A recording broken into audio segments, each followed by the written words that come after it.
Hello বন্ধুরা, দেখুন কত বিশাল একটা সাপ জঙ্গল দিয়ে হাঁটতেছে। দেখো, আমরা দেখি এই সাপটা কোন দিকে যাচ্ছিল এবং খাদ্য সংগ্রহ করতেছে। সে দেখুন জিভ দিয়া কিভাবে খাদ্য সংগ্রহ করে। কত বিশাল একটা সাপ জঙ্গলের মধ্যে।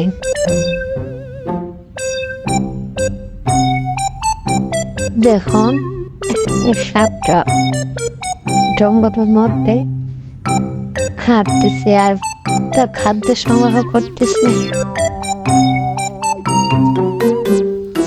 তারপরে দেখুন তার চোখ মাথা কত বিশাল। যদি আমাদের ভিডিওটা ভালো লাগে তাহলে চ্যানেলটাকে সাবস্ক্রাইব করবেন। দেখুন ভয়ঙ্কর সাপ।